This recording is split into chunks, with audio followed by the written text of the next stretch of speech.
गौर से देखिए इस शख्स को, ये वही है जिसने दोस्त बन के मोदी जी की पीठ में खंजर घोंपा। दोस्तों, मजाक से हटके जो डोनाल्ड ट्रंप साहब हैं, ये सब बहुत बुरी तरह भयंकर अंदाज में ट्रेंड कर रहे हैं इंडिया में और इन पे हो रही है कड़ी तनकीद। और ऐसा होना बेसबब नहीं है, इसकी वजह है।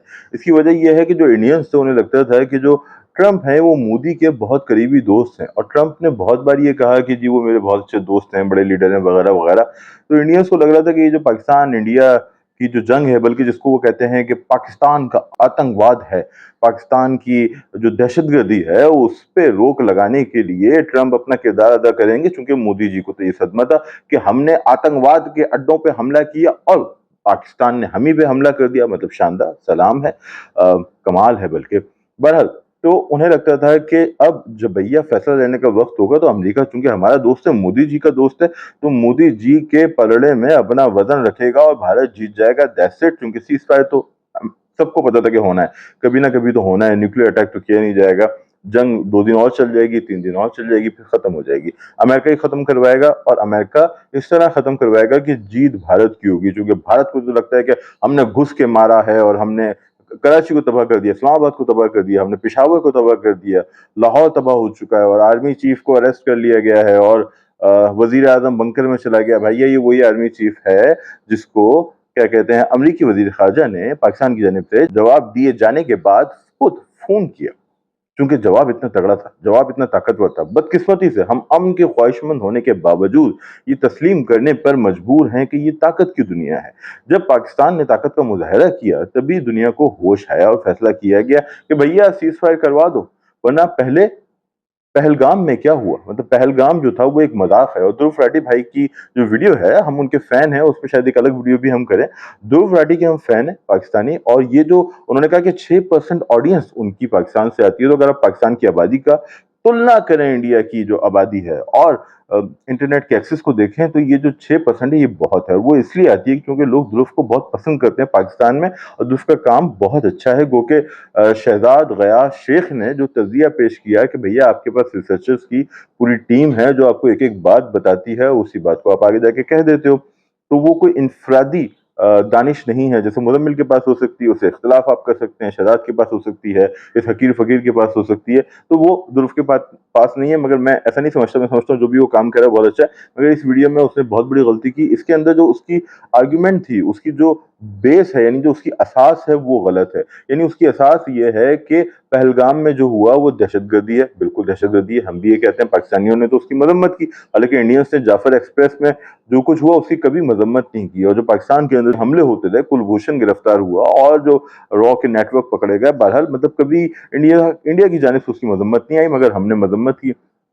मगर मुद्दा यह है कि पहलगाम को बुनियाद बना के आप पाकिस्तान पे हमला नहीं कर सकते। उसका सबब यह है कि आपको ये तयन करना होगा कि उस हमले में पाकिस्तान मुलव्विस था, और उसके लिए या तो आप कुछ लोगों को गिरफ्तार करेंगे, आपके पास कुछ लोगों के एतराफी बयानात होंगे, या आपके पास कोई ऑडियो वीडियो टेप होगी जिससे पता चलेगा कि भैया ये हमला पाकिस्तान ने प्लान किया था, और फिर आप उसे किसी इंटरनेशनल फोरम पे पेश करोगे, आर्ग्यूमेंट होगी, उसके बाद फैसला होगा, कंक्लूजन होगी। तो ऐसा कुछ भी नहीं हुआ, बल्कि एक इंडियन ऑफिशियल ने 10 मई के बाद, अब 10 मई तो मतलब एक ऐसा दिन है ना जिसे सभी याद रखेंगे, तो 10 मई के बाद एक ऑफिशियल ने, इंडियन ऑफिशियल ने ये कहा एक सवाल के जवाब में कि हाँ भैया, पहलगाम की जो इन्वेस्टिगेशन है ना वो जारी है।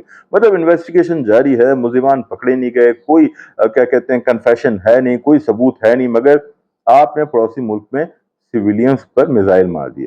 क्यों मारे? उसका रीजन ये था कि आपको इलेक्शन जीतना है। यानी मोदी जी को रोकना क्यों जरूरी है? वो इसलिए भैया कि उन्होंने ये चलन वतीरा बना लिया है, आदत ही बना ली है मुनीर तुमने, कि भैया जब इलेक्शन जीतना हो तो पड़ोसी मुल्क पे एक मिसाइल मार दो। तो उसका नतीजा क्या निकला? नतीजा ये निकला कि जंग छिड़ गई। बहरहाल, हम बात कर रहे थे, बहुत दूर चले गए, ट्रंप पे बात कर रहे थे। ट्रंप पे बात करते हुए मैंने ये कहा कि ताकत का मुजाहरा जब इंडिया ने किया, सबसे पहले जब भावलपुर समेत सियालकोट, भावलपुर, मुरीद के आज़ाद कश्मीर वगैरह पे हमला किया इंडिया ने, तो इंटरनेशनल दुनिया खामोश रही। उसके बाद ड्रोन्स भेजे, इंटरनेशनल दुनिया खामोश रही।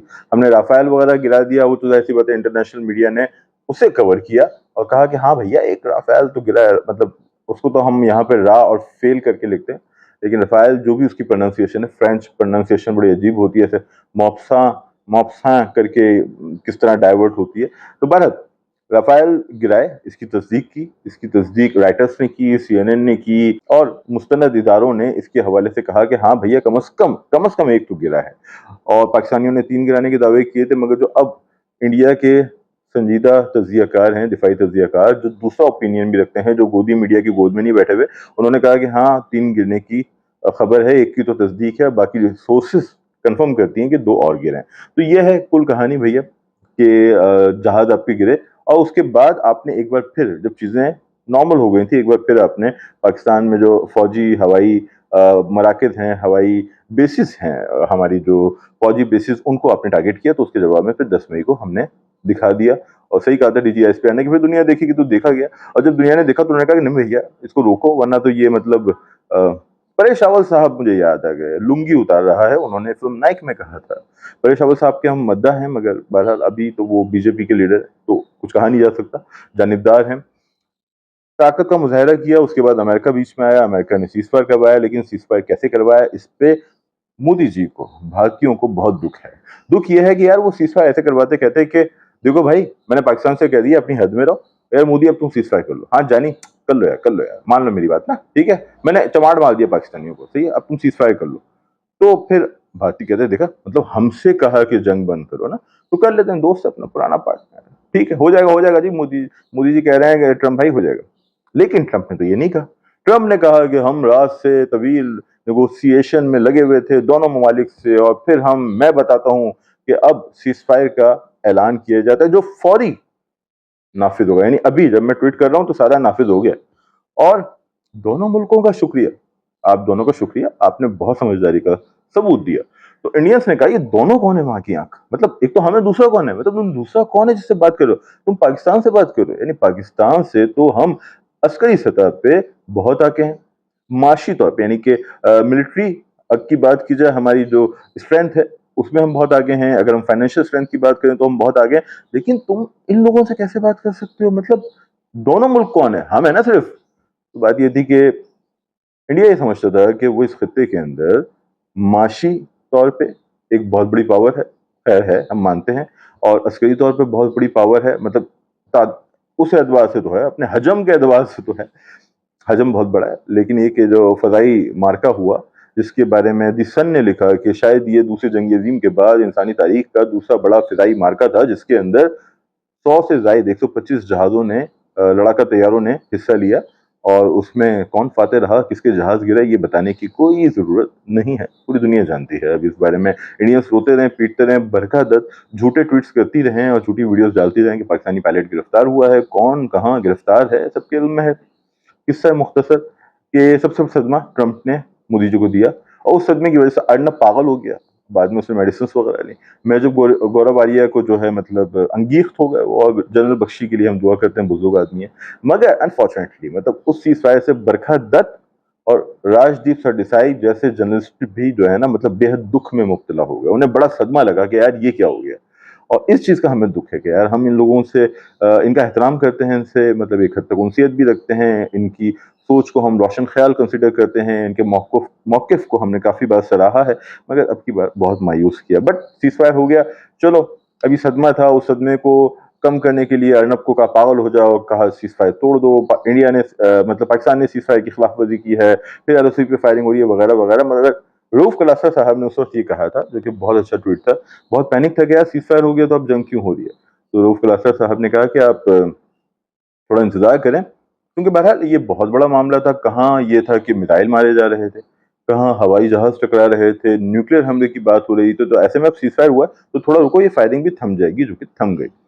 तो इंडियंस को ये बहुत सदमा रहा, मगर इस सदमे में कमबख्त डोनाल्ड ट्रंप जो था वो इजाफे पे इजाफा किया जा रहा है, यानी उसने रियाज में खड़े होकर, मतलब सही है, MBS जो हैं वो अब रोशन ख्याल लीडर हैं, तो उन्हें क्या लगा कि वो क्या एक मुस्लिम मुल्क के सरबराह नहीं है, क्या वो मक्का और मदीना के कस्टोडियन नहीं है, क्या वो मुस्लिम दुनिया में अपना असर नहीं रखते। तो रियाज में खड़े होके US और सऊदीया का जो इकोनॉमिक फोरम है, अगर मैं नाम गलत रहा हूं तो माजरत, तो वहां ट्रंप ने कहा कि जी पाकिस्तान और इंडिया के दरमियान अमन करवाने का जो मामला है ये बहुत खुशाइंद है।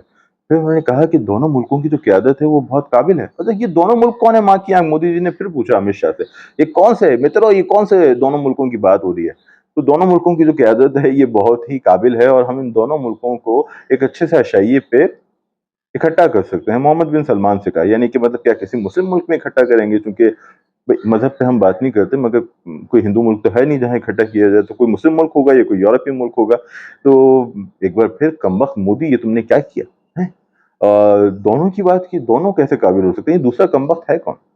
मगर ट्रम्प भैया यहाँ नहीं रुके। फिर उन्होंने कतर में जाके ये कहा कि जो एप्पल के सीईओ हैं, उन्हें मुखातिब करते हुए कहा कि हाँ, तुम बड़ी शानदार सरमायाकारी ला रहे हो, मगर मैंने सुना है कि तुम इंडिया में इन्वेस्ट करना चाहते हो, तो भैया हम इसको नहीं चाहते कि तुम ऐसा करो, और इंडिया जो है वहाँ टैरिफ बहुत ज़्यादा है, वहाँ चीज़ें बेचना मुश्किल हैं, और अगर इंडिया को तामीर करना है तो करो, मगर फिर तुम तैयार रहो, हम तुम्हारे साथ नहीं हैं, और इंडिया का ख्याल मत रखो, वो अपना ख्याल खुद रख सकता है, वगैरह वगैरह। आपको पता है ट्रम्प का जैसा अंदाज है, वो अप्रेंटिस के अंदर जैसे बात करता था, बहुत ही ज़्यादा एतमाद है उसमें, काटदार बात करता है, दो टोक बात करता है। तो ये वाली जो चीज़ थी, यानी सदमे पे सदमा, जैसा साहब सदमे पे सदमा, तारीख पे तारीख, तारीख पे तारीख, तारीख पे तारीख, और एक और सदमा, और इस सदमे के बाद तो कंगना दीदी पागल हो गई, और उन्होंने कहा कि ट्रम्प जो है वो मोदी जी से जेलस है, मतलब घंटा जेलस है, लेकिन बहरहाल जेलस है। तो उस जेलसी में उसने ये सब बातें कही, तो दीदी ने एक ट्वीट मार दिया, तो फिर मोदी जी ने फ़ोन करके कहा कि ये तुमने क्या किया? मतलब इस ट्वीट को डिलीट करो, तो दीदी ने ट्वीट डिलीट कर दिया, क्योंकि वो तो मोदी जी तो अवतार हैं, तो अवतार जो कहेगा वो किया जाएगा। तो दीदी मतलब आपका अवतार भी डर गया, आप भी डर गई, रहने दे दी ट्वीट, ट्रम्प की ऐसी की तैसी। वैसे ट्रम्प की ऐसी की तैसी तो इंडियंस कर ही रहे हैं, पागल हुए हुए हैं, दीवाने हुए हुए हैं। तो दीवाना हुआ, बेगाना हुआ, वगैरह वगैरह। तो यार ये जो ट्रम्प है, ट्रम्प साहब, ये इस वक्त इंडिया की तारीख के सबसे बड़े विलन बन के उभरे हैं। हम इस पे कहेंगे थैंक यू ट्रम्प, बहुत अच्छा। मतलब हमें तो बहुत आपने इज्जत दी, और दोनों मुल्कों की आपने बात की। मतलब इंडियंस को तो यही सदमा है कि ये दूसरा है कौन? कौन है ये दूसरा? कौन है हमारे बराबर?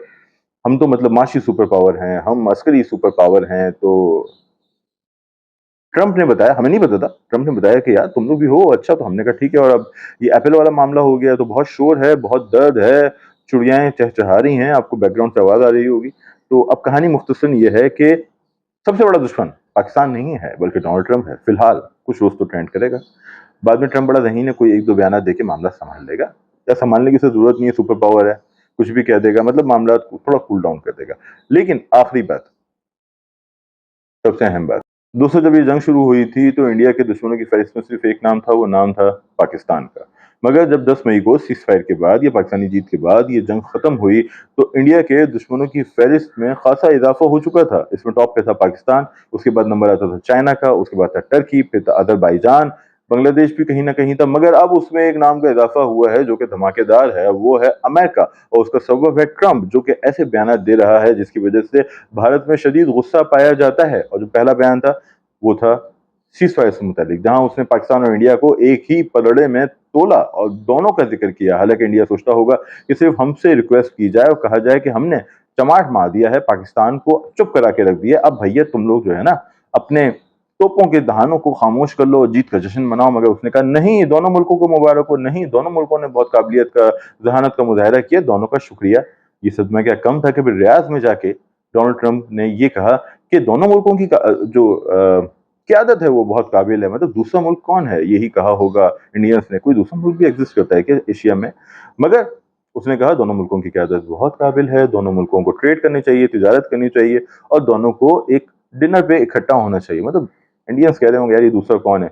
और फिर डोनाल्ड ट्रम्प ने जाके एप्पल से मुताल्लिक कतर में जो बयान दिया, उसके बाद तो सदमे पे सदमा, सदमे पे सदमा, सदमे पे सदमा जज साहब।